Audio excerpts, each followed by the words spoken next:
Bonsoir à tous, j'espère que vous m'entendez bien. C'est bon, tout va bien, normalement ça marche. J'espère que vous avez passé une belle semaine. Salut Luc d'Anjou, salut Corentin, salut Echo, salut Hésiode, salut Manu. Donc on a notre équipe de modération qui est toujours au taquet, qui est toujours là. Salut Broly, comment tu vas? J'espère que vous avez tous passé un bon week-end. Super ma gueule, ben voyons. Salut négative. Bon, ça va, on a tout le monde. On a tout le monde sauf le doc, hein, comme vous avez pu le constater. Le doc qui est parti faire griller les saucisses. Donc, je ne sais pas exactement ce qu'il fait, mais j'ai vu qu'il grillait des saucisses avec brio, hein. Il est très fort pour griller les saucisses. On vous entend bien nickel. Parfait, parfait, c'est nickel. Merci à Broly pour ce retour. Salut Serflex. Salut Igor, salut tout le monde. Il a raison, c'est vrai. C'est les derniers beaux jours, hein, donc allez faire griller les saucisses. Quoi qu'il habite dans le sud, hein, on l'a senti à son accent. Donc il fait toujours beau là-bas. Et c'est toujours l'heure des saucisses. C'est top hier à Nice, une grosse ambiance. On va revenir dessus. Baptiste, pas de souci. Je vois que vous êtes au taquet, c'est très bien, c'est parfait. Donc grosse actualité hein, cette semaine, vous en doutez, puisque tout simplement le Z a commencé sa tournée. Bon, déjà son livre est sorti, il a commencé sa tournée, il se fait virer de ces news, il y a beaucoup de choses sur lesquelles on va revenir. En actualité Zemmour, on va revenir sur 2-3 faits d'actualité, vous inquiétez pas, qui sont un peu moins zémouriens, mais évidemment on va se concentrer sur ces trucs-là, puisqu'il y a des événements marquants, vous vous doutez bien. Donc, n'hésitez pas, dans un premier temps, à nous rejoindre sur Génération Zemmour, donc tout simplement sur notre site, si vous voulez rejoindre l'équipe militante de Génération Zemmour, sur génération-zemmour.fr. Vous pouvez nous rejoindre sur Twitter, Génération Z-off, comme vous voyez ici, voilà. Et on va pouvoir commencer. Et Instagram, etc. Mais tous les réseaux, vous les connaissez. Si Corsinu, si quelqu'un peut mettre un petit lien, enfin je crois pas qu'il y ait Corsinu là ce soir, ouais, si quelqu'un peut mettre un petit lien vers tous les réseaux sociaux, je cracherai pas dessus. Ce serait génial. Donc, alors déjà, dans un premier temps, je veux qu'on discute un truc. Je souhaitais vous féliciter pour cette mobilisation massive euh, pour l'écoféminisme, pour l'écologie politique et pour l'avenir de la France, puisque c'est officiel, la primaire des écolos, c'était aujourd'hui. Alors, je fais cette petite partie maintenant parce que c'est tombé ce soir, c'est très d'actu. Sandrine Rousseau est qualifiée au second tour. Elle y est. Elle y est, nous y sommes. C'est magnifique, c'est magique, c'est un moment, un grand moment de politique, je pense. On vit tous quelque chose ensemble, là, finalement. Et donc voilà, elle est arrivée en deuxième place, derrière Yannick Jadot, qui fait 27,70, comme vous pouvez le voir. Il fait 25,14, musique de la Coupe du Monde 98. La France Black Blanc Beurre. Bonsoir à tous et tous. Ah, ça y est, on est très inclusif, hein. Il faut une primaire ouverte LR. Alors ça y est, on commence les débats sur la primaire LR. Évidemment, il faut que Rousseau soit tête de liste, on va bien s'amuser. Alors c'est pas tête de liste, du coup, c'est candidate à président. Enfin, ça marche pas comme ça, mais t'as compris le principe. Il faut qu'elle soit là. Ouais, c'est le but. Donc Sandrine Rousseau arrive avec 25,14%, en sachant que dans les sondages, elle n'était pas du tout favorite, elle n'était pas du tout pour le second tour. Donc, on se demande d'où vient cette mobilisation si massive pour cette candidate qui a pas mal fait parler. Donc, il y a un article qui sortira très prochainement sur Génération Zemmour avec toutes les saloperies qu'ils ont pu balancer. En particulier Sandrine Rousseau, puisque c'est vraiment... bon, elle a du talent, la fille, quand même. Hein. Donc voilà. Honnêtement, je tenais à vous féliciter pour cette mobilisation qui était incroyable. Euh, J'ai une petite pensée pour Delphine Bateau, Éric Piolle et Jean-Marc Governatori. Éric Piolle, donc vous savez, maire de C'est le maire de Bordeaux? C'est le maire de Bordeaux ou pas? Ou Grenoble? Non, c'est Grenoble, je crois. Delphine Bateau qui, du coup, n'était pas favori du tout, mais qui s'est quand même retrouvée à la troisième place, donc elle s'est fait piquer sa place par notre amie Sandrine. Grenoble, voilà. Bon, j'avais trouvé avant vous, mais merci Mladen et Ezion, vous êtes au top. Qui sont beaux, je veux la collection figurines Pop Funko. Non, ça va, je pense que non, ça va bien se passer. Il y a des rougeronistes dans ces parages. Ah, ça y est, il y a les fans du cercle Aristote. Salut Derek, comment tu vas? Euh, donc Delphine Bateau, petite pensée pour elle, qui a quand même fait une sacrée percée. Je veux dire, il faut remarquer, il faut savoir notifier les choses, euh, noter les choses. Elle a pas mal poussé dans les sondages, même si elle était pas favorite et elle s'est retrouvée en 3e place. Bravo à elle. Dommage parce qu'au final, il y a eu une sacrée mobilisation de la droite et de pas mal de trolls de manière générale qui voulaient que Sandrine Rousseau soit là et elle est là, elle y est. Donc, encore une fois, j'en profite pour vous rappeler que les inscriptions pour la primaire écologiste pour le second tour sont ouvertes, j'imagine. Je sais pas si elles sont ouvertes. Quelqu'un peut me le confirmer ou pas dans le chat. Si elles sont ouvertes, bon, je sais qu'il faut signer une charte des valeurs écologistes et tout ça, mais n'hésitez pas à regarder le site, à peut-être envisager la mobilisation pour Rousseau 2022. On y est. Pourquoi Sandrine Rousseau? J'ai pas trop suivi. Tape Sandrine Rousseau sur Twitter. Je pense que tu trouveras. T'inquiète pas, il y a matière. Bien se passer. Donc voilà, je voulais juste commencer par ça parce que l'événement est quand même, comme je disais, c'est un grand moment de politique. Donc ça me paraissait essentiel. Ensuite, on a une autre nouvelle qui est sortie ce soir, enfin qui est sortie ce soir sur Twitter, et qui est sortie en fait hier à Nice, je crois. Nice ou Toulon? Non, c'est Toulon, avant-hier. Éric Zemmour a affirmé, du coup, Jean-Luc Mélenchon a accepté de débattre avec lui, et donc jeudi à 20h45 sur BFM TV, Zemmour versus Mélenchon, ça durera jusqu'à 23h. Ça va être sympa. Ça va être sympa puisqu'on sait que ça fait un moment qu'ils sont pas débattus ensemble. Jean-Luc Mélenchon traitant de facho et considérant que le débat, on ne débat pas avec le fascisme, évidemment. Donc, octogone sans règle. Zéro règle. Zéro règle. Franchement, ça va être violent. Donc, le débat promet d'être mouvementé, puisqu'on connaît Jean-Luc Mélenchon. On connaît Jean-Luc Mélenchon, on sait qu'il a tendance à être un petit peu, je dirais pas gueulard, mais quand même. Dit Frasier de retour. Je dirais pas ça quand même, hein. Ok. Donc, qu'est-ce que je disais?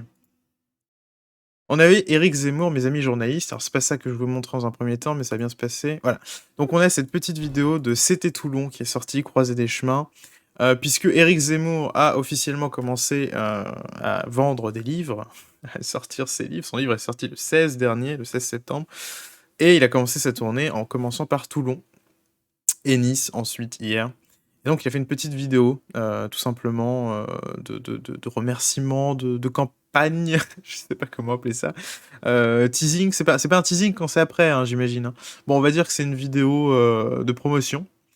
Pour parler justement de cet événement à Toulon où il y avait un paquet de personnes, je crois qu'on était entre 800 et 1000 personnes. Si quelqu'un peut me confirmer, je sais qu'à Nice c'était 1200, là on était entre 800 et 1000. Il y avait une queue de malade mentale, enfin c'était un truc de fou, il y a un paquet de vidéos qui ont circulé, les photos et tout ça, les journalistes, c'était dingue. Et donc, petite vidéo, donc je la mets puisqu'elle est très très bien et elle est très sympa. Une moyenne d'âge, une case dédiée. Quoi? Moyenne d'âge des gens qui sont venus. Alors c'était très divers, il y a beaucoup de jeunes, pour le coup. Il y a personnes âgées aussi, hein. Écoute, hein, il en faut pour tous les âges. Il se déclare quand, en fait? Quand il le fait, il prend 5% des sondages. Je ne regarde plus ces débats. Ouf, j'ai plus de TV, cet objet est banni de la maison. Ah oui, non, mais attends, il y a Molotov, il y a plein de trucs, il faut le regarder. Regarde-le en replay au moins, tu vois, mais faut le regarder. Bon, du coup, je vous mets la petite vidéo de Toulon, très sympa, je vous laisse profiter.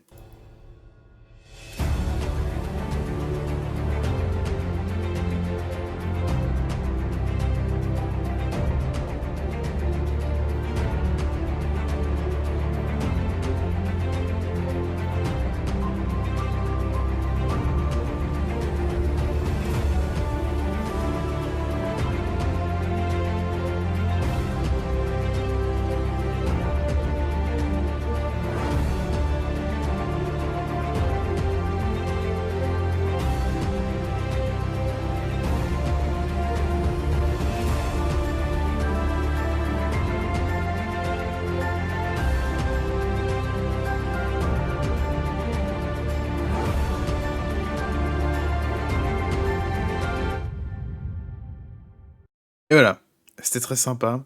Ça vaut largement la bande-annonce de Spider-Man No Way Home.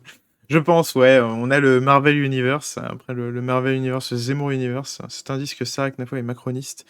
Quel est ton avis sur elle? Eh bien, il se trompe, hein, puisqu'elle n'est pas macroniste. C'est pas parce qu'elle a été nommée à la Cour des comptes qu'elle est macroniste. Simplement puisque quand tu réussis, un certain niveau, à l'ENA, eh bien, tu peux, participer à la Cour des comptes. Je pense que c'est assez clair, mais il y a plein de trucs qui ont été dits là-dessus.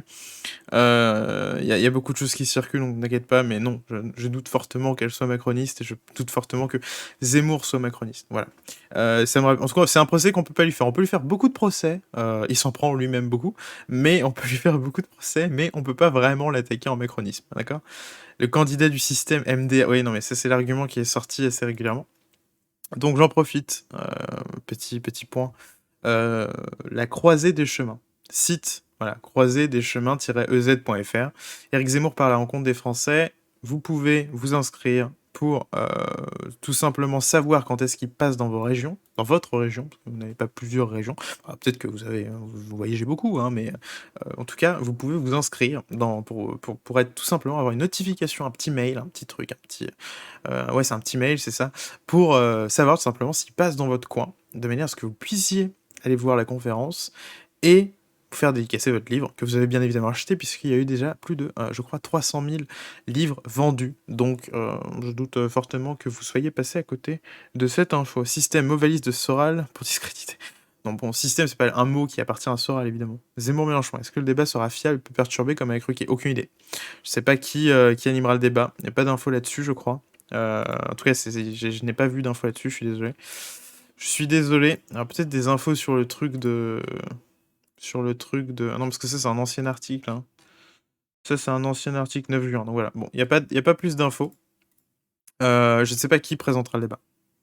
C'est Rue Telcrief, on va se faire chier. Je vais déjà le voir le 4 octobre, un débat qu'on fera sur Paris. Oui, évidemment. Alors, il y a aussi ça. C'est un point qu'on peut évoquer. Euh... Front Populaire, je crois que c'est au nom de Front Populaire, c'est pas simplement Michel Onfray, organise un débat animé par Stéphane Simon, si je me trompe pas, de Front Populaire, entre Éric Zemmour et Michel Onfray. Donc je pense que ça peut être assez sympa aussi, hein, dans le genre débat assez cool. Ça reste un face-à-face, de toute manière, vous avez vu les replays, j'imagine, vous avez vu les face à l'info, où ils débattaient ensemble, ça, en général, ça donne des résultats, c'est sympa, et disons que c'est pas de l'insulte, donc ça promet. Aurélie Casse et Maxime Switek. Ok, le Z viendra-t-il en Pays de la Loire? Oui, probablement. Je pense qu'il viendra, il fera le tour de France, hein, je pense, honnêtement, pour ses conférences. Donc en Pays de la Loire, je suis quasiment sûr que oui. On n'a juste pas les dates. On n'a juste pas les dates. Donc voilà. Donc qu'est-ce que j'avais? Alors je suis désolé, ce soir étant tout seul, au niveau de l'organisation, c'était un peu n'importe quoi, mais on essaye de se débrouiller, on essaye de faire quelque chose d'assez propre. Donc, qu'est-ce que j'ai dit? J'ai dit croiser les chemins, c'est très bien. Ensuite, donc le succès de la séance de dédicace. Alors, je pourrais vous mentionner un article de Valeurs Actuelles sur la séance de dédicace. Euh, ça a été un événement assez énorme. Je sais pas combien de personnes y étaient là dans le chat. Dites-moi qui était à Toulon, qui était à Nice, histoire de voir un petit peu s'il y a pas mal de jeunes sympathisants de Génération Z qui y étaient. Je pense que oui, il y avait pas mal de jeunes. Donc dites-le moi. En Bretagne, c'est pareil. Non, mais il faut se dire qu'il va passer partout, je pense. Il faut pas trop chercher, il va passer partout. Je pense qu'inscription sur le site sert aussi à ajouter des passages dans certaines régions. Beaucoup demandé. Ah, c'est probable, peut-être qu'ils vont favoriser. Je sais pas exactement quelle est leur méthode de fonctionnement. Encore une fois, ça dépend de plein de choses, hein. Je pense qu'il y a la location des salles, il y a la location de... Enfin, location des salles, oui, il y a la location des salles. Il y a la mise en place de tout ça, il y a toute une organisation. Vendée, probablement Vendée aussi. Me demandez pas pour tous les départements, je peux pas vous dire. Pour le coup, je ne sais pas plus que vous. Hier, Zemmour était magique. Il est resté jusqu'à 23h30 pour faire absolument toutes les signatures. Il nous a permis de faire des photos pour GZN. C'est beau. Et oui, du coup, il y a eu une rencontre Génération Zemmour et Zemmour hier.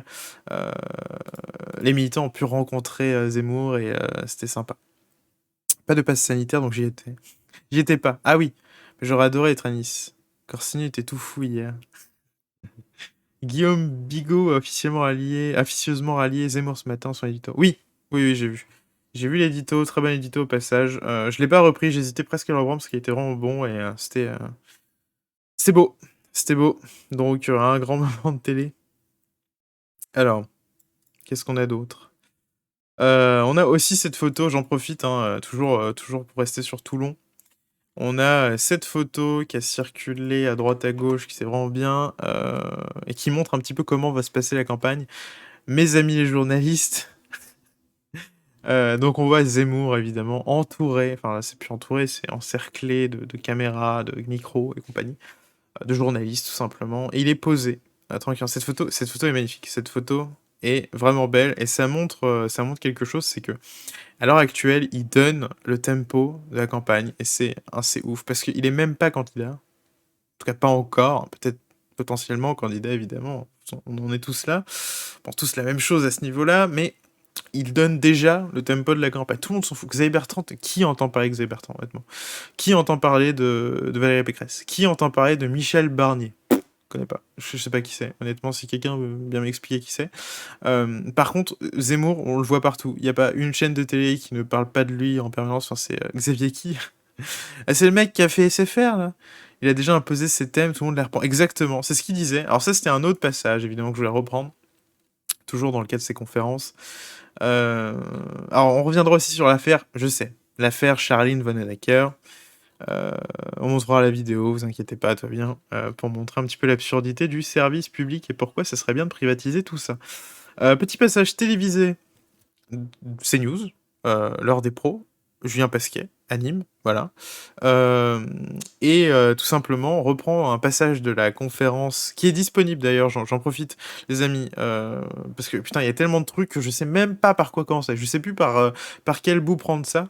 Euh, Éric Zemmour a ouvert sa chaîne YouTube. Mais ça, je vais revenir dessus après. Je vais vous montrer le lien. Vous inquiétez pas. Est-ce que quelqu'un peut mettre le lien de la chaîne YouTube d'Éric Zemmour sur Twitch parce qu'il s'est fait virer par le CSA? On prend pas du tout les choses dans l'ordre, mais il fallait parler des trucs qui sont très marquants. Je sais que c'est encore très frais pour vous. Vous avez envie d'en parler.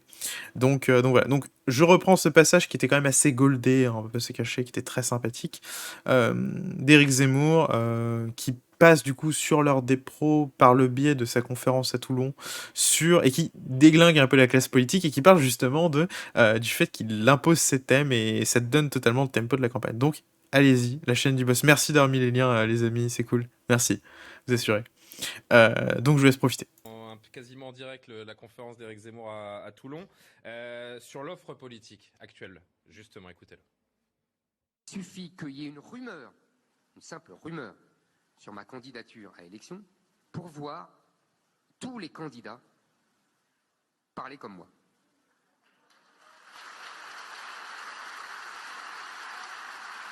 Ça. Alors.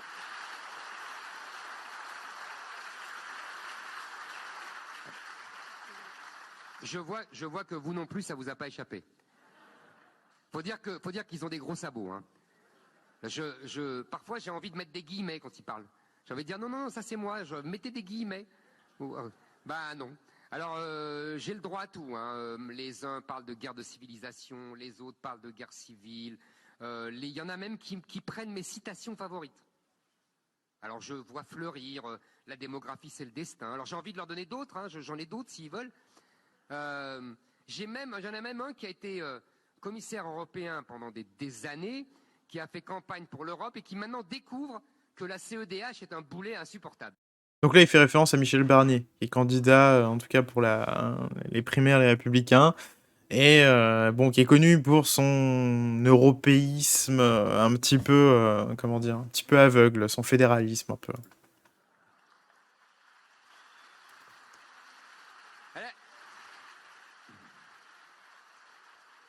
Alors, j'ai découvert une autre qui, avant les vacances, disait non, je ne veux pas, non, je vous en prie, je ne veux pas être confondu avec Éric Zemmour parce que vraiment, il est trop méchant. Il est trop radical et je ne voudrais surtout pas être confondu avec lui. Et puis maintenant, j'écoute ses discours, je lis. Donc là, je ne mentionnerai pas la personne qui a dit ça, mais vous la reconnaîtrez tout. Je me comme ça. frotte les yeux et alors là, j'ai l'impression de m'entendre. Les mêmes expressions. Il paraît que nous sommes passés d'un enjeu de société à un enjeu de civilisation. Vous avez entendu ça, hein? Bah, ouais, j'ai cru dire ça à un moment. Mais bon, allez, on passe. C'est pas grave, on les fait pas payer, il n'y a pas de copyright.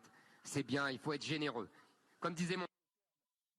Alors, comme disait son père, il vaut mieux, j'ai plus la citation, je suis désolé, inspirer enfin, se faire copier qu'inspirer la pitié, ou c'est un truc comme ça. Enfin, bon, du coup, j'ai plus la citation, je suis désolé. Si quelqu'un l'a encore, je suis sûr que quelqu'un l'a encore, parce que vous venez de regarder la conférence de Toulon environ 3 ou 4 fois d'affilée, je vous connais. Donc vous avez la référence. Le crack. Non, mais le mec les a posés sur la classe politique, a déglingué absolument tout le monde, y compris Barnier qui a bien pris. Euh, c'est évident qu'il va se présenter. Il faut mieux faire envie que pitié. C'est ça. Il faut mieux faire envie que pitié. Merci Ziod. Voilà, bon, vous l'avez toutes. Vous l'avez tous, c'est super. Bravo, bravo, bravo à vous. Alors du coup, j'ai aussi. euh, Bon, on va finir sur Toulon, d'accord? On va terminer sur Toulon. Il y avait 800 à 1000 personnes, c'est ce qu'il faut dire. Beaucoup de gens. Ça scandait Zemmour président. Si vous y étiez, vous avez entendu. Voilà, c'était Zemmour président, tout le monde gueulait. Enfin, c'était un truc hallucinant. Merci à tous de vous être mobilisés. C'est de la folie. Enfin, on assiste à quelque chose qui est assez énorme.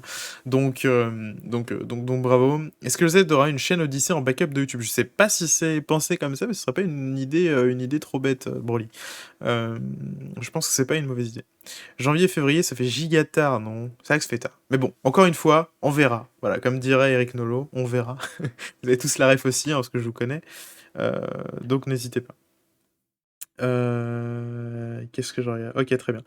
Donc, par Jupiter, lance un mouvement national de LOL-activisme. Toi aussi, poste ton homme. Alors bon, on a la subtilité de France Inter. Je vous demande de ne pas l'insulter. Je vous demande de vous arrêter.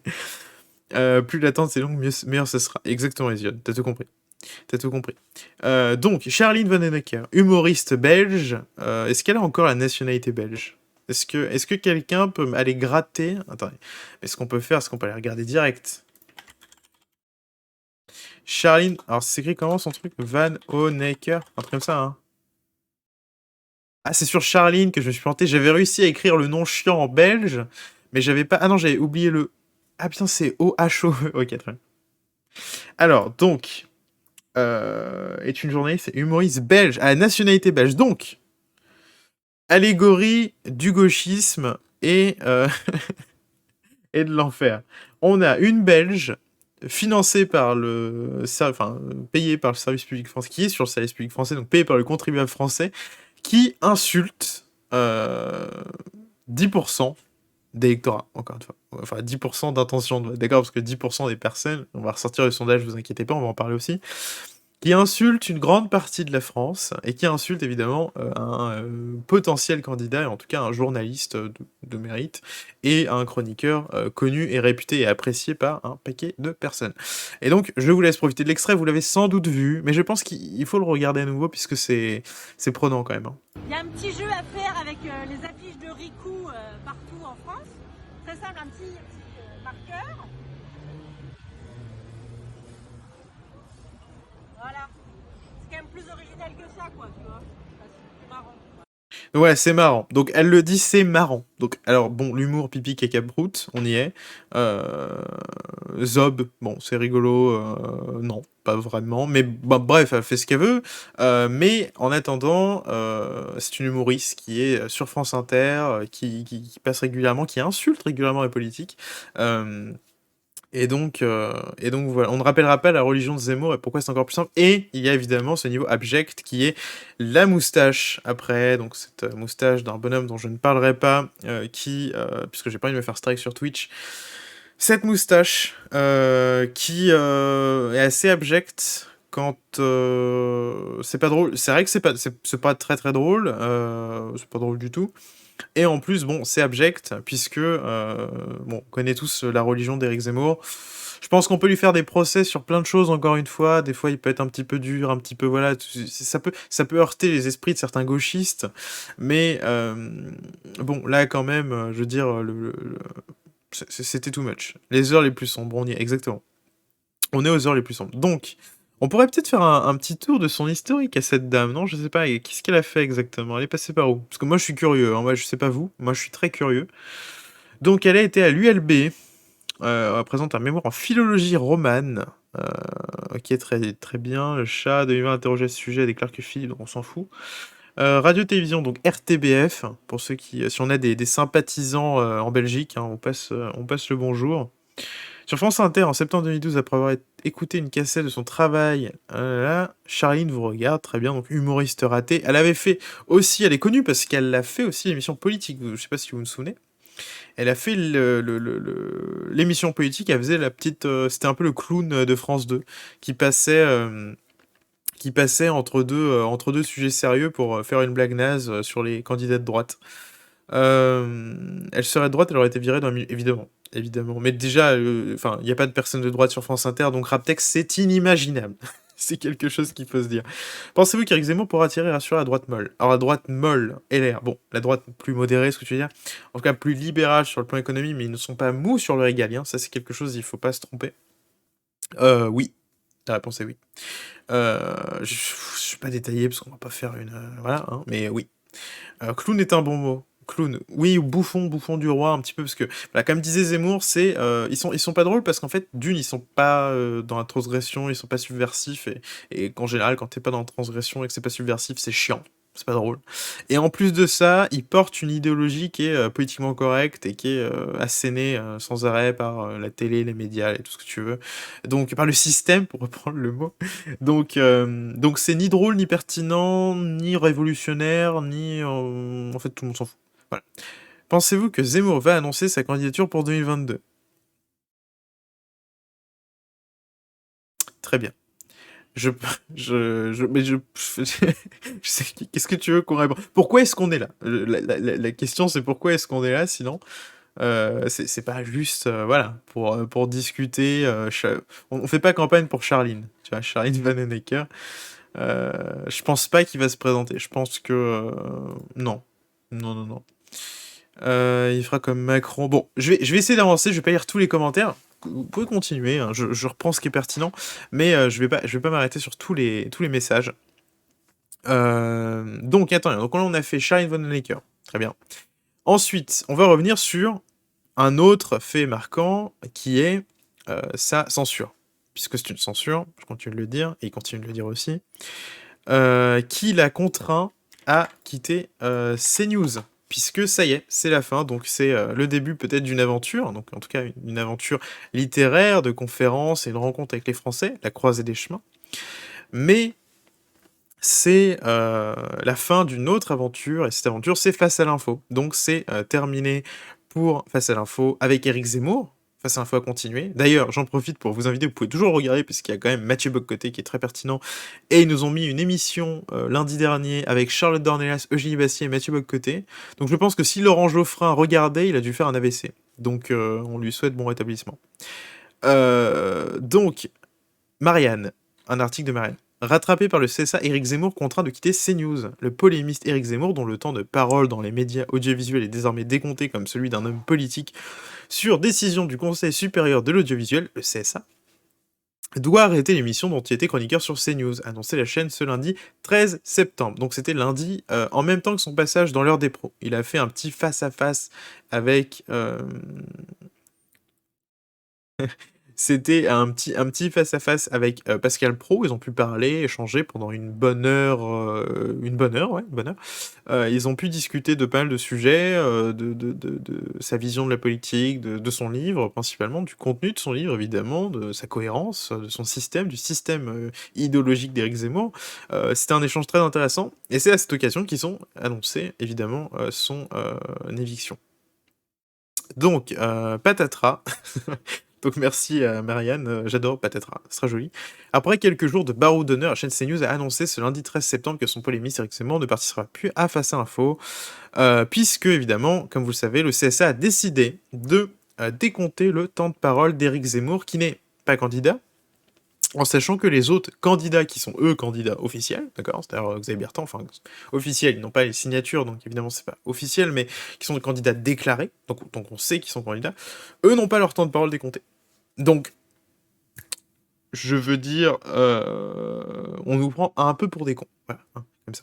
Le collège du CSA réuni en assemblée plénière a en effet estimé que l'éditorialiste doit être regardé comme un acteur du débat politique national, tant par ses prises de position et ses actions que par les commentaires auxquels elles donnent lieu. Alors donc là, c'est-à-dire qu'en gros, évidemment, ils ne peuvent pas dire qu'il est candidat potentiel, donc on le fait. Tu vois, il n'y a pas de présomption de candidature, donc on peut pas faire tu vois, il n'y a pas de démarche à faire à ce niveau. Par contre, ils se sont reniés, puisqu'ils ont quand même fait quelque chose qu'ils avaient affirmé ne jamais faire, ou ne jamais vouloir pratiquer, c'est de censurer, enfin comment dire, de décompter le temps de parole, excusez-moi, d'un éditorialiste, donc Éric Zemmour, puisqu'on dit que c'est un acteur du débat politique national et que ses prises de position et ses actions, donc donnent lieu au débat. Donc c'est un peu compliqué, puisque on se retrouve vraiment face à un deux poids deux mesures qui est assez dégueulasse, puisque Zemmour n'est pas candidat, bon déjà, mais ça on le met de côté, mais donc là on va reprendre simplement leur prétexte, c'est que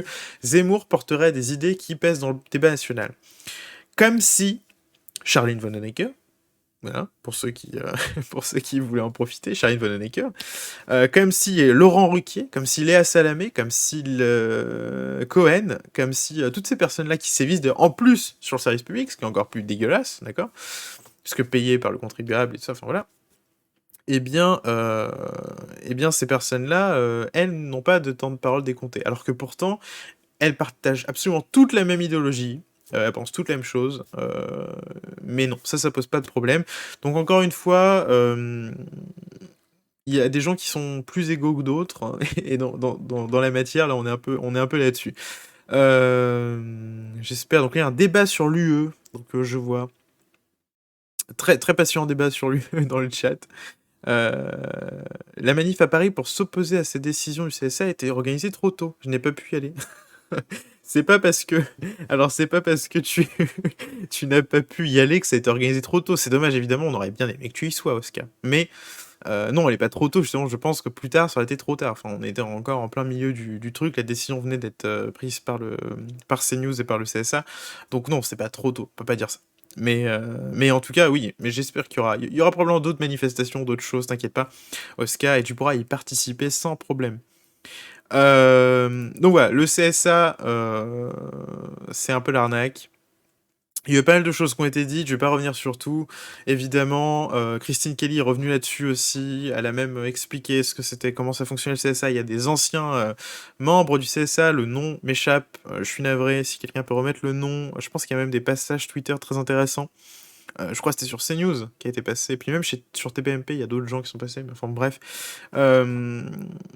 Tout simplement pour expliquer que c'était pas légal, que c'était pas réglo, qu'il y avait des pressions. On sait maintenant qu'il y a des pressions. Zemmour l'a même dit dans sa conférence de Toulon, il a dit que ça fait très longtemps, ça fait quelques mois, un petit peu avant le début de l'été, que le CSA fait pression pour à tout prix faire taire Zemmour, faire en sorte de faire couper face à l'info, en tout cas couper le sifflet à Zemmour. Ils ont réussi. Mais ça va jouer en leur défaveur, puisque dans l'opinion générale, de façon générale, les gens ne comprennent pas la décision. A raison, d'ailleurs, parce que c'est une décision incompréhensible.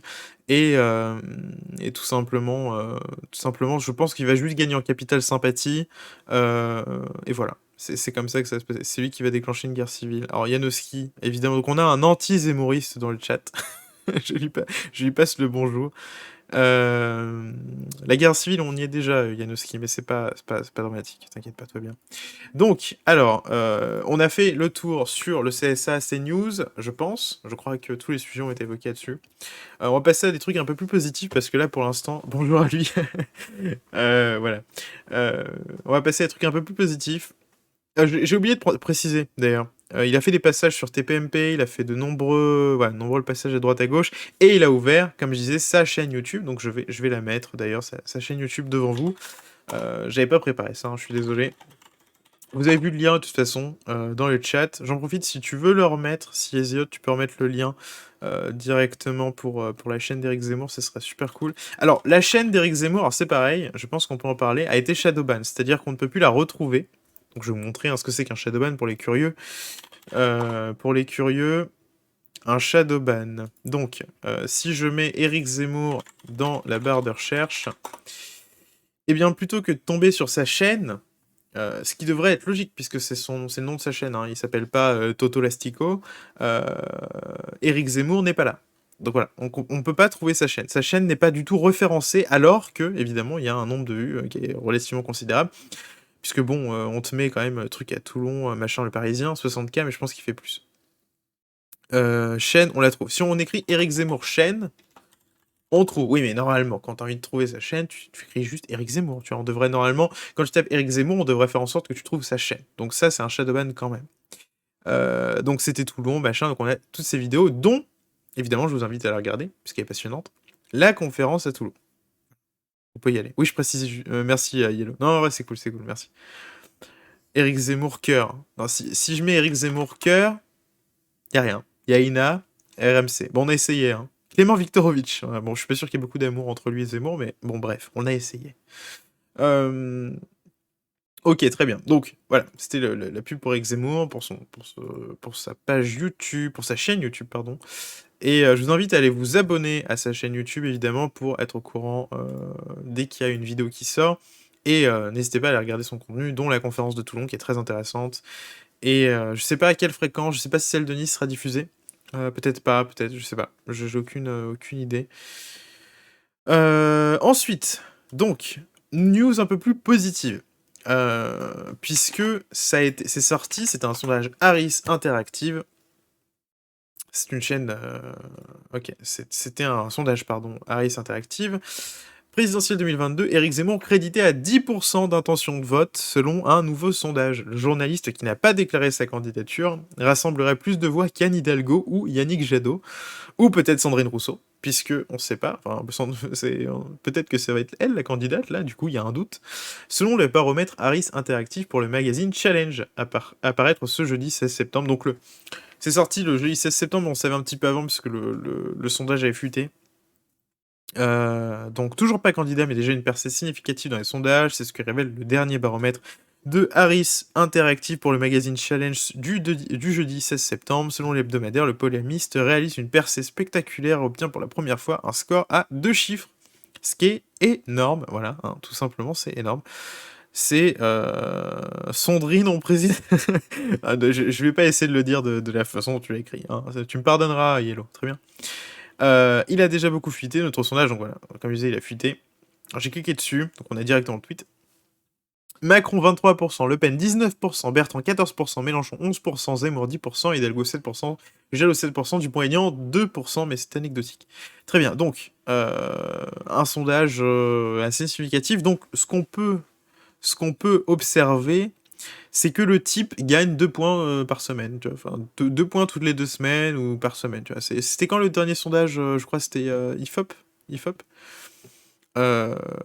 C'est le type gagne des points à une vitesse phénoménale alors qu'il n'est pas candidat déclaré, ce qui est énorme. Vraiment, c'est quelque chose. Donc déjà 10% dans les sondages. C'est le type a une dynamique monstre derrière lui. c'est assez hallucinant. Je pense que c'est assez rare de voir un truc comme ça. Un événement pareil. Donc voilà. Vous avez checké votre prénom? Ah oui. Alors il y a aussi ça. Je peux l'évoquer. Donc c'est vite mon prénom, hein. Il y a ce site qui n'est pas de Génération Z. D'ailleurs, je précise parce qu'on me demande, qui n'est pas de Génération Z, mais qui est un type qui est tout à fait, voilà, très talentueux, très bonnes idées. C'est un génie. Un site qui s'appelle Vite mon prénom, qui reprend le truc de Vite ma dose, hein, vous comprenez, vous avez la référence, qui revient suite aux propos de Zemmour sur les prénoms. Loi du 1er avril 1803, la loi du 11 germinal en 1er avril 1803, obligeait les parents à choisir un prénom dans divers calendriers ou parmi les personnages de l'histoire antique. Cette loi, abrogée en 1993, serait réinstaurée courant 2022. Donc, prendre rendez-vous, on peut déjà prendre rendez-vous pour changer de prénom. Ils ont mis un lien, c'est la première fois que je regarde le site, j'ai jamais jeté un coup d'œil. Ils ont mis un lien pour prendre rendez-vous pour changer de prénom. Est-ce que ça aide vraiment par le son? Ok, très bien. Ok. C'est des génies. J'aurais aimé avoir cette idée, elle est fabuleuse. Ils sont génies. Enfin, ils sont vraiment géniaux. Alors, si j'essaye Jean, normalement ça marche, voilà. Mon nom est conventionnel. Donc ce troll de fou, ils sont géniaux. Le mec, je sais pas qui a fait ça. Faut retrouver les mecs qui ont fait ça parce que c'est génial.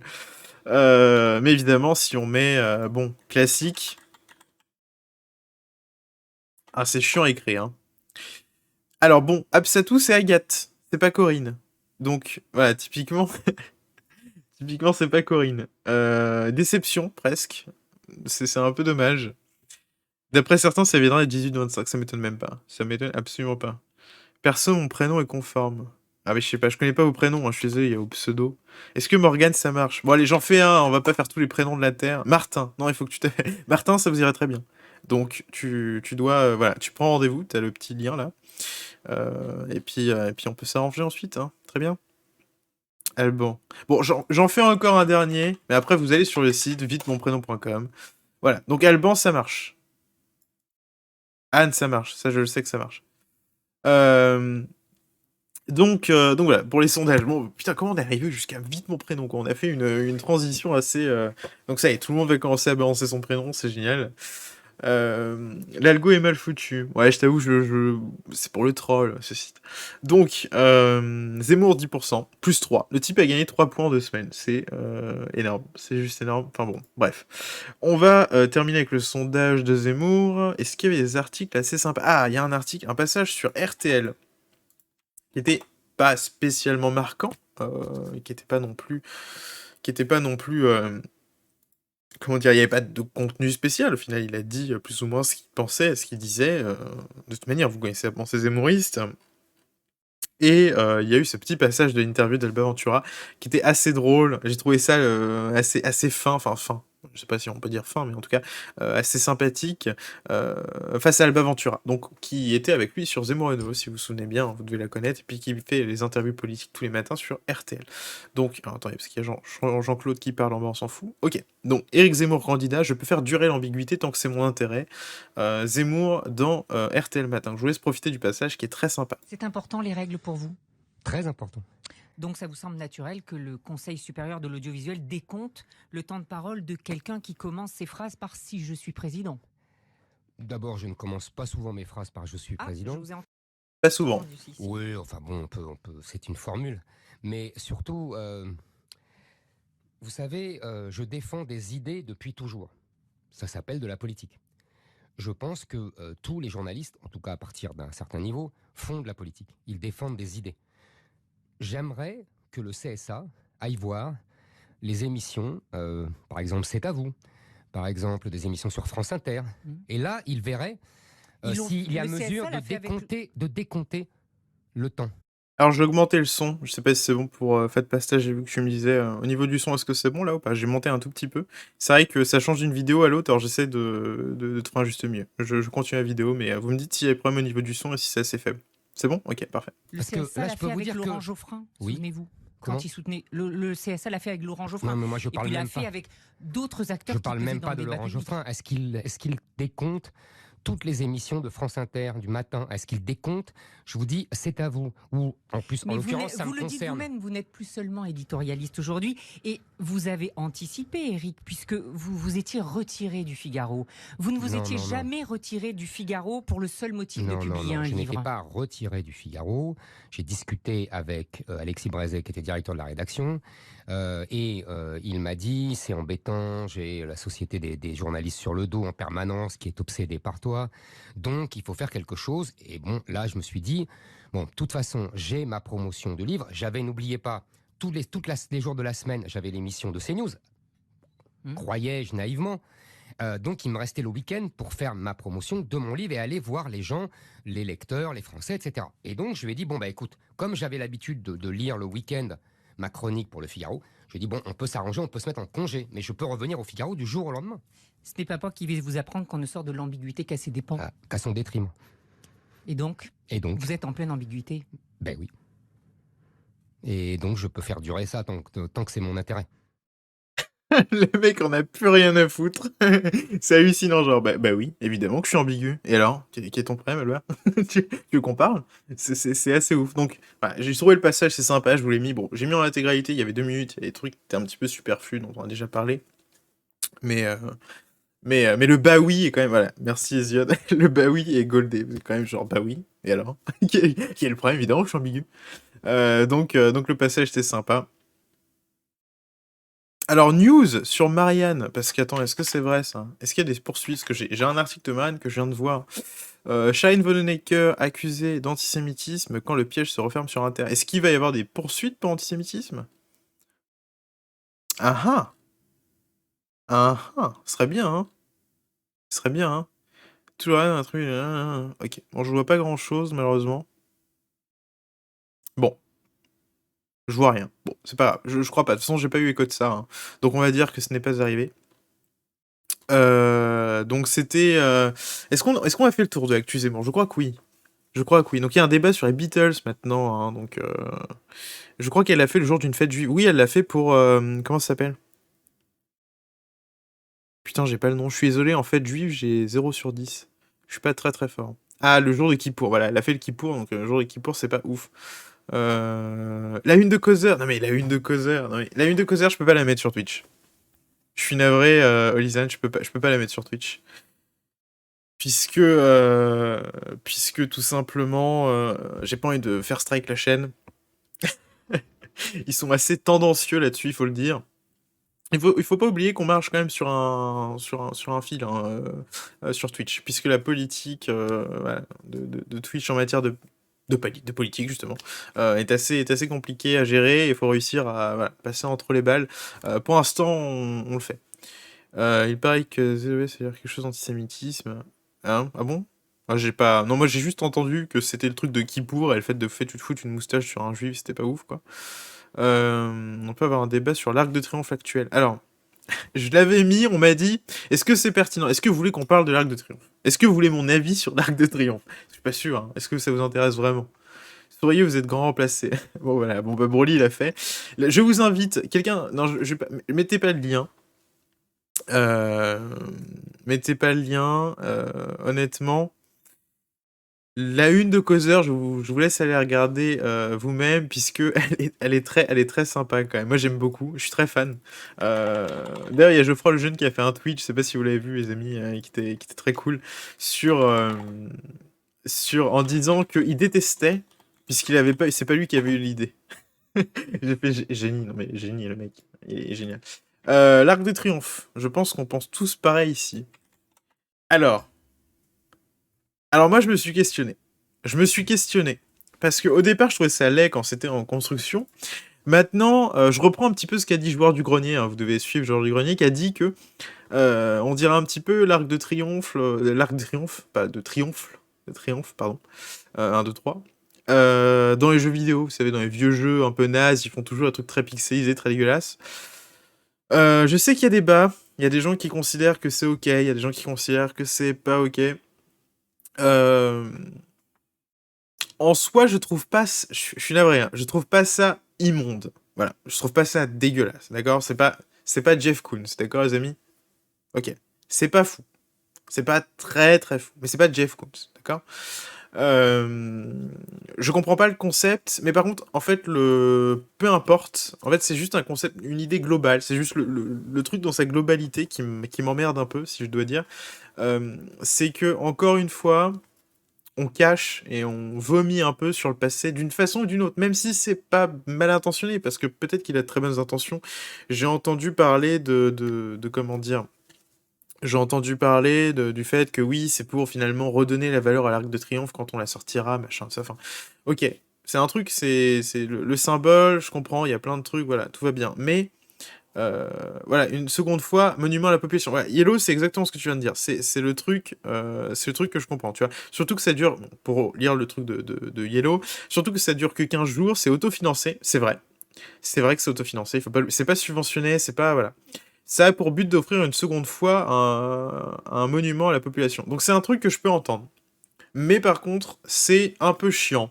Mais c'est à cause du contexte général en France. C'est que, encore une fois, on met un truc, une œuvre, quelque chose, un symbole français, on le drape, on le cache.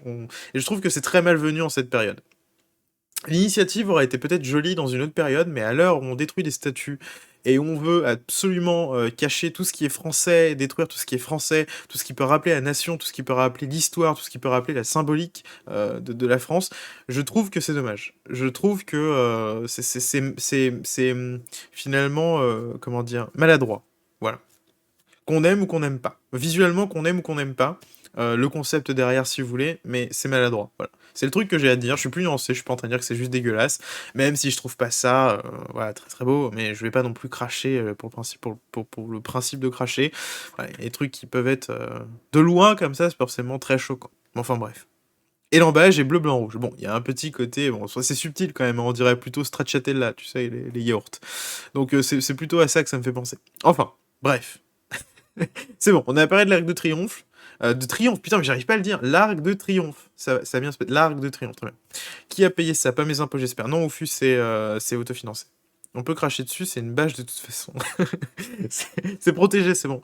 L'Arc de Triomphe est un monument pour les armées, une tombe aussi par même occasion. Je trouve ça assez inapproprié. Et bah voilà, Hélène, c'est ce que je disais, c'est que dans une période où en plus on déconstruit un peu tout, c'est malvenu. Donc après, voilà, on pense à ce qu'on veut, je comprends. Disons que je peux comprendre les gens qui trouvent le truc joli et la symbolique sympathique, mais moi j'accroche pas. Je ne suis pas fan. C'est autofinancé, heureusement, exactement. C'est pas subventionné. Je me suis renseigné, j'ai regardé, je fais tiens, est-ce qu'il y a encore un moyen de cracher sur Anne? Et il n'y avait pas de moyen de cracher sur Anne. J'étais un petit peu déçu et en même temps soulagé. Donc on a assez parlé de Zemmour, on a parlé de l'Arc de Triomphe. J'ai pas dit Triomphe, vous avez vu. On va parler vite fait. Bon, j'ai fait un petit point sur la primaire des écolos. Est-ce que c'est nécessaire d'en parler? Je suis pas certain. Par contre, on peut parler d'un petit fait divers comme ça. Non, je vais le garder pour la fin, parce que c'est plus léger. On finira sur une note légère. Alors, géopolitique. Là, on rentre dans l'angle géopolitique, hein, d'accord? Pas géopolitique. Là, on est sur un truc un peu plus léger dans la géopolitique. Ensuite, on ira sur quelque chose d'un peu plus poussé. Donc, un article de Libé. Oui, parce que je lis aussi Libération. Les talibans remplacent le ministère des Femmes par celui de la prévention du vice. Donc, j'ai une pensée émue pour Jean-Yves Le Drian, qui voulait un gouvernement inclusif. Bon, je pense que c'est raté. Des ouvriers ont été vus en train d'installer dans l'ancien bâtiment des affaires féminines, à Kaboul, un panneau à l'effigie du ministère de la promotion de la vertu et de la prévention du vice, connu pour son fondamentalisme lors du premier règne des islamistes. Donc voilà, donc déjà quand t'as un ministère comme ça, tu vois, il y a plusieurs choses, il y a ce qu'on appelle, vous savez, en anglais, il y a ce terme qu'on reprend, qui s'appelle un red flag. Vous savez, bon, déjà, quand t'as des barbus avec des trucs comme ça sur la tête et qui sont armés, en général, ça, c'est un red flag. Et là, ministère de la promotion de la vertu et de la prévention du vice, c'est un autre red flag. Hein, je pense, on y est. Le ministère de la vérité, vous avez tous vu 1984, évidemment, c'est un classique. Il y a pas mal de choses comme ça, donc voilà. Le ministère était craint pour son fondamentalisme. Oh mince alors! Durant le premier règne des islamistes, il y a 20 ans. Revenu au pouvoir cet été en Afghanistan, cet été, hein, en même temps que la tournée énergie, les talibans ont réformé ce vendredi le ministère des Femmes pour remplacer par celui de la promotion de la vertu et de la prévention du vice. Un département dont la mission est de vérifier l'application des règles islamiques de conduite. Donc c'est pour savoir si t'as bien ton voile, et que, j'imagine, je sais pas, c'est quoi les règles islamiques? Je sais pas. Le voile, enfin la burqa, ce que vous voulez, je sais pas. Des ouvriers, enfin j'imagine qu'ils conduisent pas ou trucs comme ça. Des ouvriers ont été vus en train d'installer un panneau à l'effigie, et là, ok, on l'a déjà lu, on s'en fout. Plusieurs messages étaient apparus sur les réseaux sociaux ces dernières 24 heures montrant les salariés du ministère manifestant devant le bâtiment, donc ils ont été virés. Hein. L'information n'a pas été confirmée par les responsables talibans qui n'ont pas répondu aux demandes de commentaires de l'AFP sur cette... Ils n'ont pas voulu répondre à l'AFP. Merde, c'est vraiment dommage. Bien qu'ils aient insisté sur le fait qu'ils gouverneraient de manière plus modérée qu'en 96-2001, les talibans n'ont pas autorisé la plupart des femmes à reprendre le travail. Aucune femme ne faisait partie des ministres du nouveau gouvernement taliban. Donc il n'y a que Libération vraiment pour se dire « Mince ! Putain, c'est dommage quand même !» Ils ont pas fait passer Jean-Michel et Gender et Kevin Genderfluid dans leur truc et ils ont pas des drapeaux multicolores sur leurs fenêtres. C'est l'horreur, quasiment le nazisme. Ce vendredi, le ministère de l'Éducation a annoncé dans un communiqué la réouverture des collèges et lycées pour garçons et le retour au travail des professeurs hommes. On précise, hein. Tous les professeurs hommes et les élèves doivent retrouver leur établissement, a-t-il fait savoir sans aucune mention des enseignantes ou des collégiennes et lycéennes. Sous le précédent régime, garçons et filles ne partageaient les mêmes bancs que dans certaines écoles primaires et universités. Bon, on va pas vous refaire l'historique, mais enfin voilà, c'est ballot. Pas d'inclusion, pas d'inclusivité, inclusion, pas de féminisme, et pas de commentaires à l'AFP. C'est dommage, hein. Les talibans sont pas gentils. Donc, première nouvelle. Moi, je suis... Ah, il y a plein de commentaires. Ok, très bien. Maintenant que les talibans sont au pouvoir, il n'y aura plus d'attaques de bombes qu'avant. L'Afghanistan sera sera plus safe pour les étrangers. Alors oui, c'est évidemment, ça fait partie des trucs dont... enfin, c'est un petit peu les clauses du contrat, du deal, comme on dit en anglais, puisque au final, ils sont censés ne plus financer le terrorisme international, ils sont censés ne plus faire les débilos avec des bombes. Donc bon, ils font plus les débilos avec les bombes, mais en attendant, c'est comme ça. Mais c'est leur pays, ils font bien ce qu'ils veulent, hein, encore une fois. On n'a pas à aller faire de l'ingérence à tout bout de champ. Donc ensuite...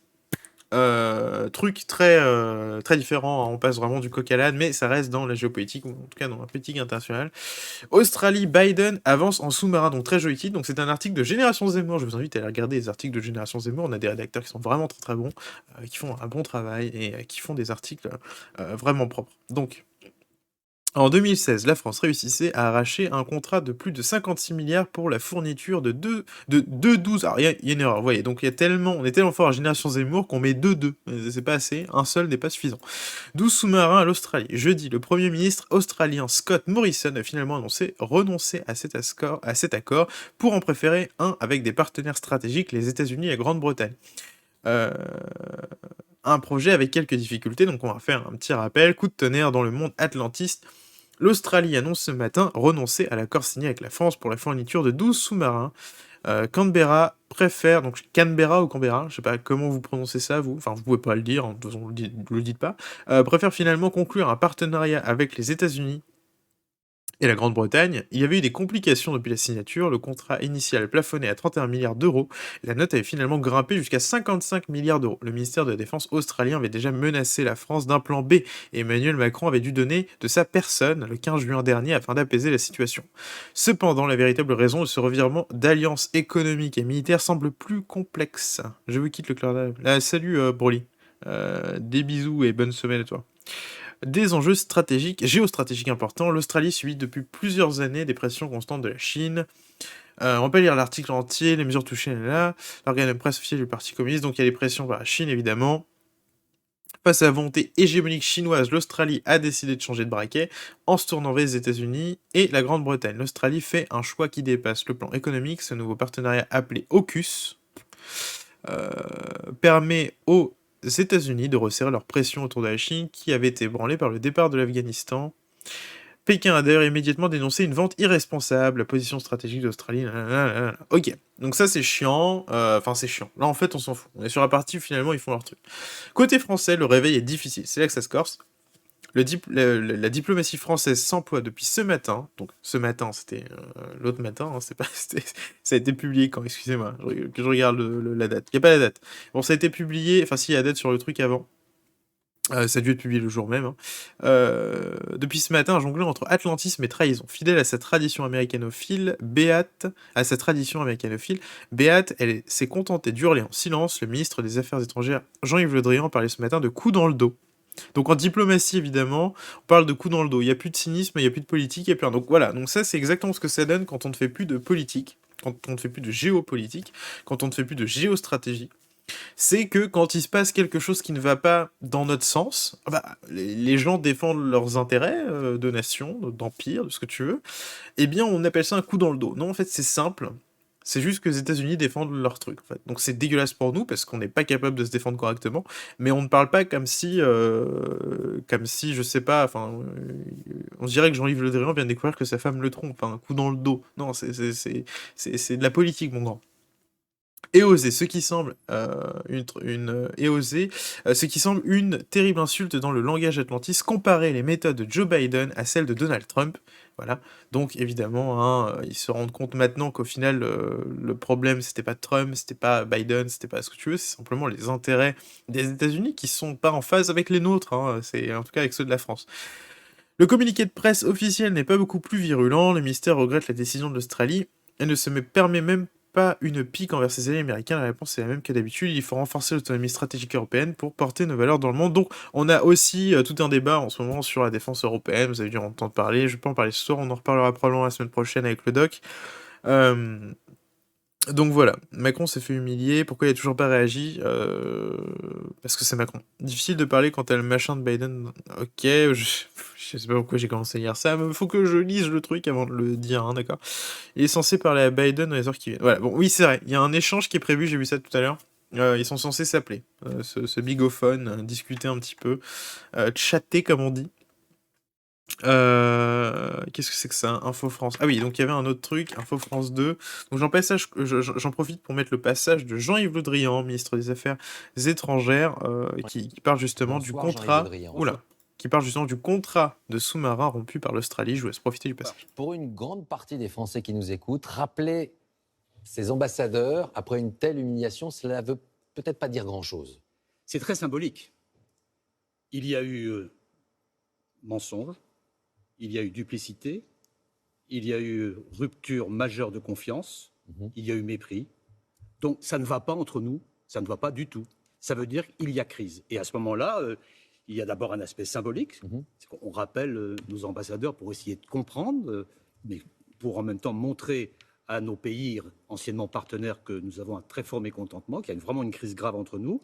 Et puis c'est aussi, lorsqu'ils vont venir, le moyen de réévaluer notre position pour défendre nos intérêts à la fois en Australie et aux États-Unis.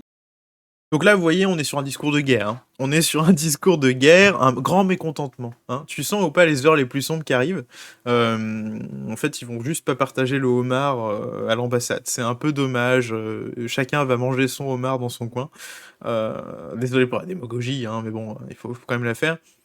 Alors, attends, il y a un commentaire qui m'a interpellé. Arthur Piens qui dit non, là pour le coup, entre alliés, c'est vraiment un coup dans le dos, c'est la vie comme tu dis, mais du coup, il faut répliquer, réenvisager nos accords, dont l'appartenance à l'OTAN. Non, ce qu'il faut réenvisager, c'est la notion d'allié.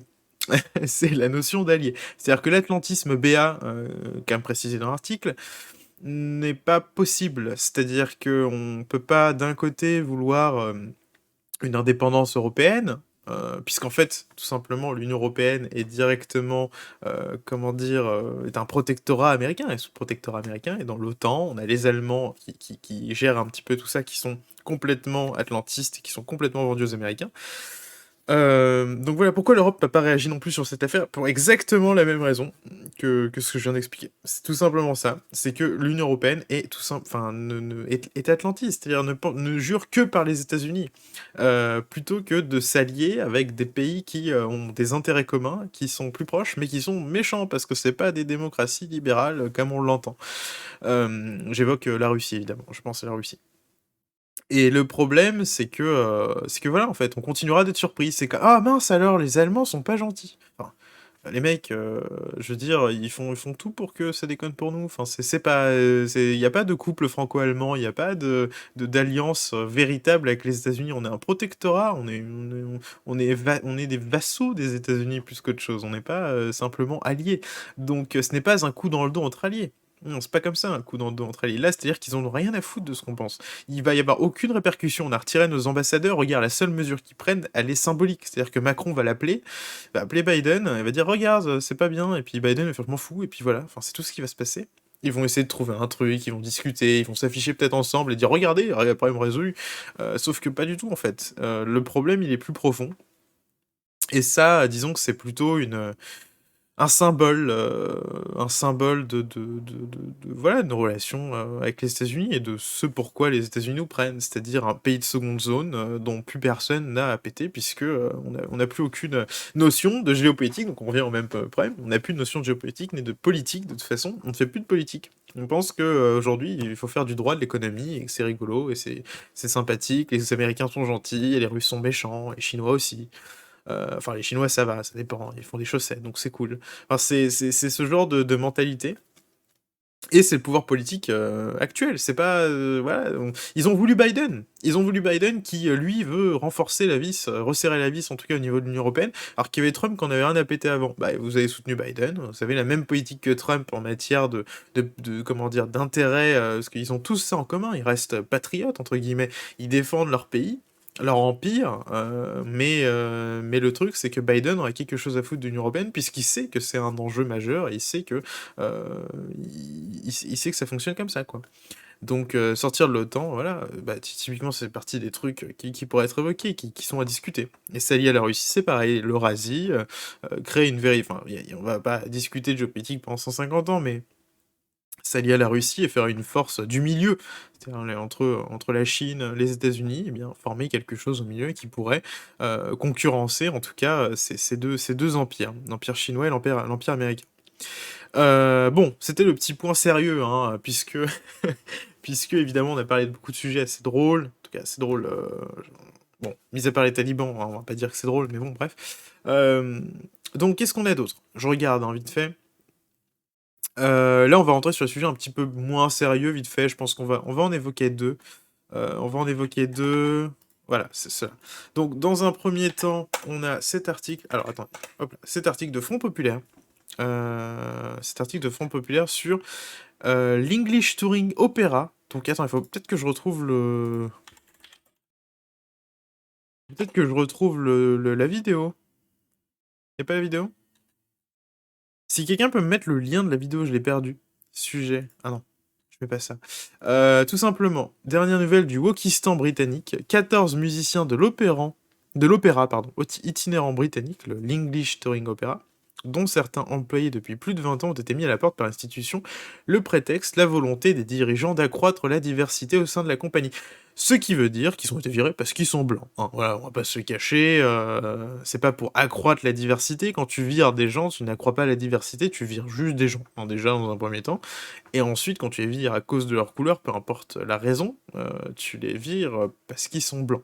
Donc c'est ce qu'on appelle du racisme. Mais bon, comme l'a dit, je sais plus, le président du CNRS, le racisme anti-blanc n'existe pas, n'oubliez jamais la négation. En effet, il faudra se rapprocher de la Russie. Oui, voilà, exactement. Bon, très bien, tu as tout compris, McCartney. C'est parfait. Donc, coup de tonnerre dans le monde du spectacle d'outre-Manche, l'opéra itinérant britannique, une compagnie d'opéra ne reconduira pas les contrats de 14 de ses musiciens en 2022. Les nouvelles auraient pu passer inaperçues sans la justification de la direction de la troupe. Renvoyer les musiciens serait pour l'ETO une manière détournée d'accroître toutes les formes de diversité au sein de l'équipe. Naturellement, les critiques n'ont pas tardé à pleuvoir, ce qui a mécaniquement poussé James Conway, directeur de la compagnie, à devoir se justifier de sa décision, allègrement dénoncée par les syndicats de musiciens, tout en déviant le tir. Le véritable coupable, à l'en croire, serait le Conseil des Arts d'Angleterre, et l'ETO n'aurait fait que se conformer aux recommandations strictes de l'organisation. Là, en Angleterre comme en France, le monde du spectacle a payé la pandémie au prix fort pour beaucoup de musiciens alors, même que Londres a fait pari de la souplesse sanitaire l'année 2022. Ok, la déferlante woke est passée par là, donc on est encore face à un truc assez lourd. Le wokistan est présent, évidemment, hein, donc c'est de la discrimination positive, ce qu'on appelle de la discrimination positive, c'est-à-dire désavantager les blancs. Donc, ce qu'ils appellent les non-racisés. On dit pas les blancs, on dit les non-racisés en langage woke, excusez-moi. Au profit d'autres minorités qui sont pas les Chinois, mais qui sont en général des gens plutôt d'Afrique ou plutôt arabes. Voilà, c'est comme ça que ça marche. Hein. La réaction de BFM TV à cette histoire. Bah, c'est le tweet que je recherchais. C'est le tweet que je recherchais. Quand je disais arabe, je parlais évidemment de la population. Des immigrés, pas forcément des immigrés d'ailleurs, hein, mais tout simplement des personnes de couleur, en gros. Ils veulent déraciser, voilà. C'est juste la couleur qui les botte, hein, donc ils ne voient que par la couleur. Poutine l'emportait avec 39% législative. Et oui, c'est scandaleux. Oui, je suis d'accord avec toi, c'est scandaleux. Enfin, mais bon, tout passe bien aujourd'hui. Si je tape BFM TV blanc, vous pensez que je trouve j'aimerais bien trouver la vidéo. Je ne trouve pas la vidéo. Ah si, j'ai trouvé, c'est bon. Alors, je vais vous mettre la vidéo, hein, parce qu'elle est géniale. Les woke fatigue, clairement. En câble, tout de suite, avec Candice. Bonjour Candice. Bonjour. J'ose profiter. Alors le son, vous me direz si le son est bon. 14 musiciens virés en Grande-Bretagne parce qu'ils sont blancs.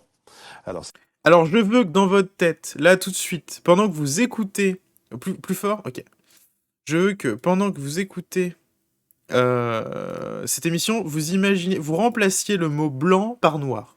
D'accord? et vous vous demandez comment ça va passer, ok? Vous faites le truc dans la tête, et puis essayez d'imaginer les scénarios, les unes des médias, de ce qui se passerait en France de manière générale. Benoît. L'immanquable, tout de suite, avec Candice. Bonjour Candice. Bonjour, Ruth. 14 musiciens virés en Grande-Bretagne parce qu'ils sont blancs. Alors, ces 14 musiciens, donc virés pour la couleur de... Ah merde, c'est pas la bonne vidéo que j'ai lancée. Oups, attendez, hein. Ces 14 musiciens, C'est bon. donc virés pour la couleur de leur peau.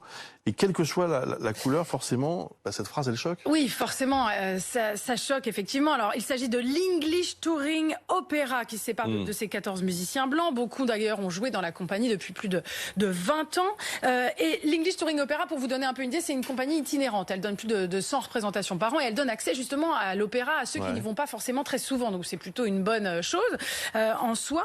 Et elle a donc décidé de ne pas renouveler les contrats de ses musiciens. C'est le Daily Mail qui sort l'affaire et qui reproduit in extenso la lettre qu'a envoyée le directeur de la compagnie, James Conway, à ces 14 musiciens qui sont quand même tous âgés entre 40 et 60 ans. Une lettre donc qui explique qu'il n'est pas en mesure de leur proposer un engagement pour la saison 2022 parce qu'effectivement ça se renouvelle d'une année sur l'autre, ce sont des intermittents. Et il explique que la compagnie traverse des changements importants. La compagnie donnera donc désormais la priorité à une plus grande diversité dans l'orchestre car des progrès constants ont déjà été réalisés dans ce domaine sur scène. Donc comprenez, maintenant il faut s'attaquer à la fosse avec les musiciens. Pourquoi cette année? Qu'est-ce qui leur a pris?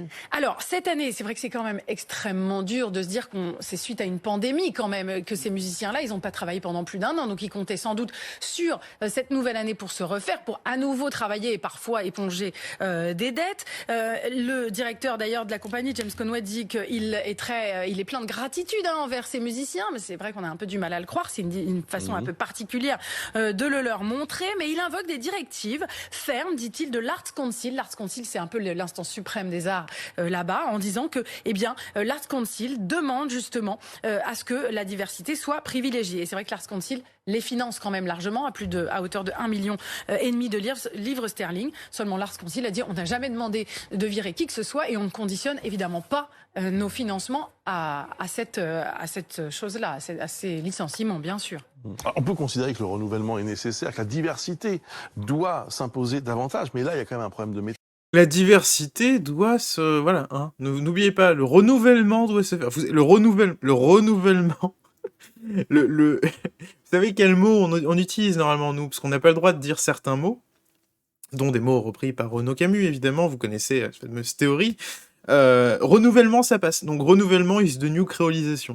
Non ? Effectivement. Alors, c'est pas un cas isolé. Vous vous souvenez d'Amanda Gorman, la poétesse qu'on a découverte à l'investiture de Joe Biden? Elle avait lu ses poèmes absolument sublimes. Elle est maintenant traduite à peu près partout. Et aux Pays-Bas, il avait été décidé par la maison d'édition que ce serait une auteure blanche qui la traduirait. Et là, il y a eu une polémique incroyable en disant une auteure blanche ne peut pas comprendre la puissance de ce qu'a traversé Amanda Gorman et ne peut pas la traduire correctement. Eh bien, ça relève un peu de ce dont on parle aujourd'hui, voilà.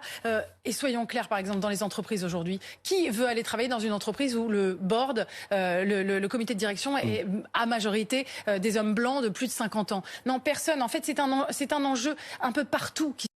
Donc là, bon, au départ, elle était en train d'expliquer, de donner des faits. Et puis là, elle est en roue libre. Elle dit, non mais vraiment, c'est au bout de traite, vous bossez pour des blancs quand même. Tu dis, qu'est-ce que c'est que ce délire? C'est incroyable. Vraiment, j'espère que vous avez fait le travail.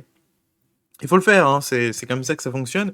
Remplacez le mot blanc par n'importe quelle minorité, et vous allez voir que d'un coup, il y a une odeur, il y a comme une odeur, il y a un bruit des bottes, vous l'entendez peut-être dans l'oreillette ou dans vos micros, je sais pas, dans vos casques, il y a un bruit des bottes, soudainement comme ça, qui arrive.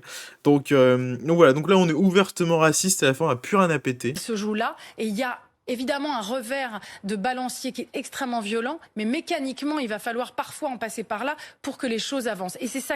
Il faut passer par là pour que les choses avancent. Voilà. Finalement, bon, c'est le progrès, c'est le sens de la vie, comme diraient certains. Donc j'espère que ça vous botte. J'espère qu'une société comme ça. D'ailleurs, bon, on notera leur couleur de peau. Le plateau est quand même très très blanc, hein. Vous trouvez pas? Finalement, BFM TV, bon. Voilà, quoi. Je pense qu'on est obligé de passer par là, comme elle dit. C'est assez fou.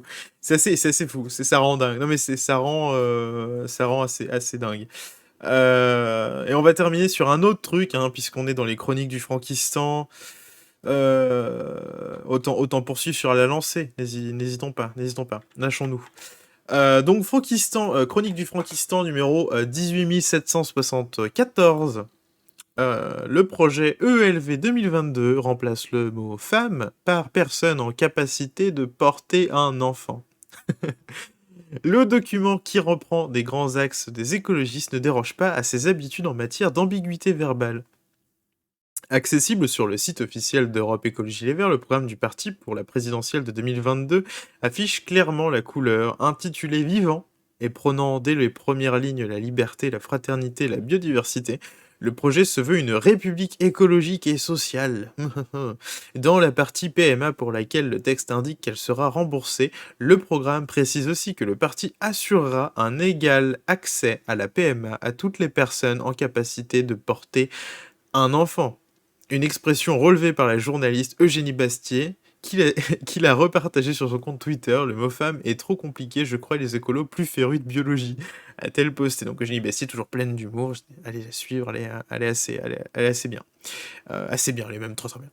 Écologie, féminisme et inclusion, parmi les autres propositions de LV pour 2022, arrive aussi en tête le défi écologique et l'urgence climatique, évidemment, sachant qu'ils sont pro-éoliennes, anti-nucléaires, faut le mentionner à chaque fois, mais la construction d'un monde en paix et le partage de toutes les culture occupe également une place importante. Donc, au même titre que le féminisme, et même l'écoféminisme, porté par Sandrine Rousseau. Hein, d'accord. Donc, je rappelle, hein, ils sont pour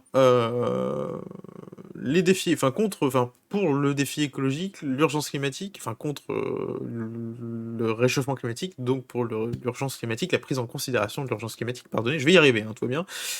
Mais la construction d'un monde en paix aussi, donc la construction d'un monde en paix. Donc, c'est-à-dire que le Europe Écologie Les Verts, en fait, leur projet, c'est une lettre au Père Noël, en fait. Ils envoient, je voudrais des quality street et un monde en paix, et le partage de toutes les cultures.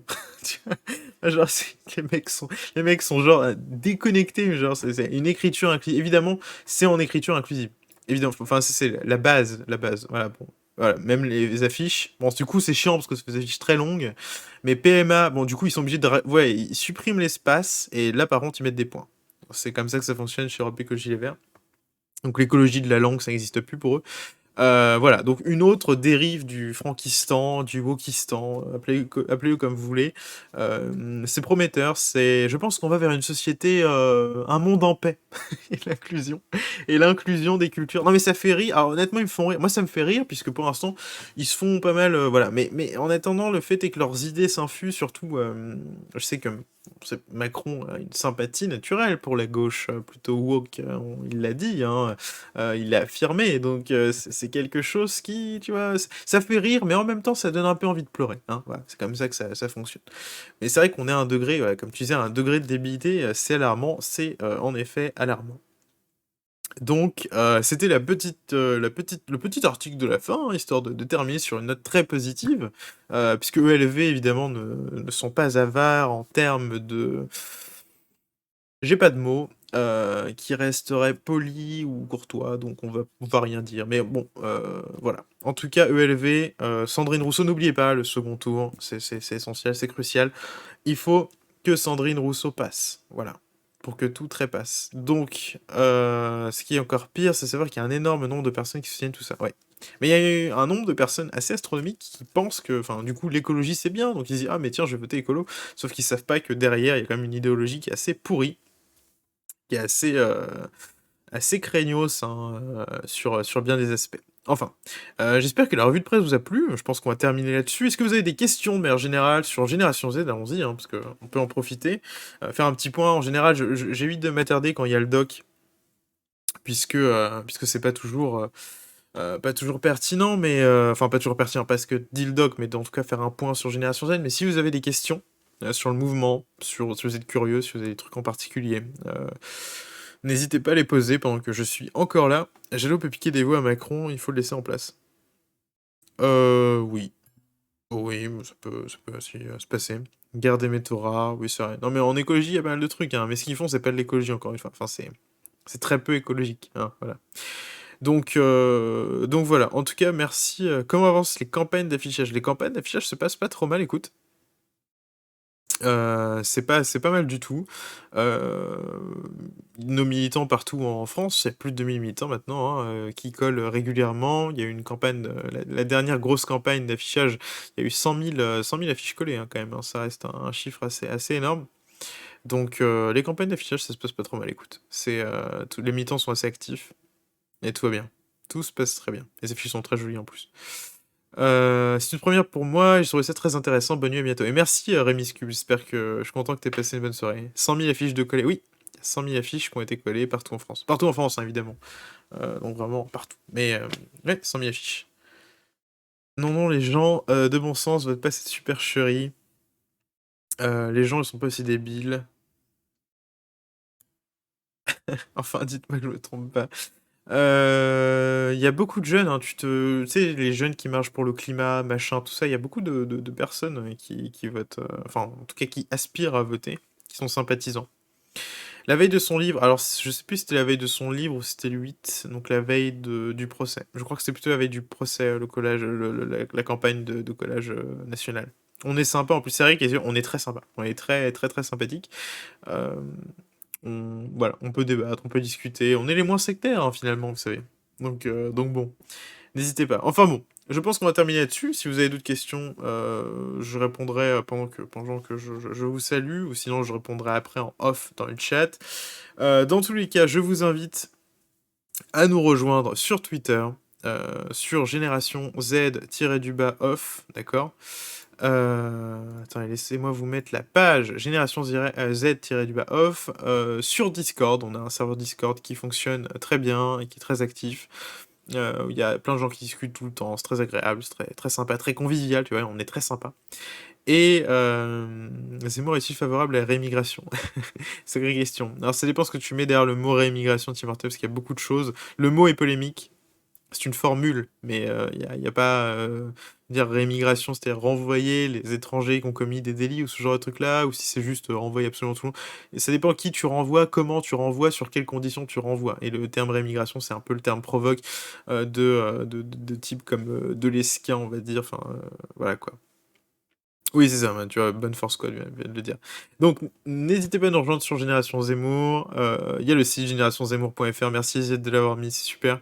N'hésitez pas à nous rejoindre sur Instagram. N'hésitez pas à suivre la chaîne Twitch pour être au courant des prochaines émissions, puisque évidemment, il y a la revue de presse qui arrive dimanche prochain avec le doc. D'autres émissions sont à venir, promis. C'est la deuxième fois que je dis ça. Mais avec la suppression des Face à Info, ça nous a un petit peu chamboulé. Mais je vais mettre un truc pour faire un peu plus d'interaction avec les militants, faire en sorte de peut-être vous faire participer directement, parler, discuter, pouvoir s'attarder sur des sujets un peu plus précis, puisque là c'est vrai qu'on doit survoler un peu tout et ça peut être assez frustrant, mais vraiment pousser un peu le truc et faire en sorte qu'il y ait un échange. Donc voilà. En tout cas, merci à tous. Vous êtes de plus en plus nombreux et c'est très très très agréable et c'est vraiment cool. Donc je vous souhaite une excellente soirée et à bientôt. Salut.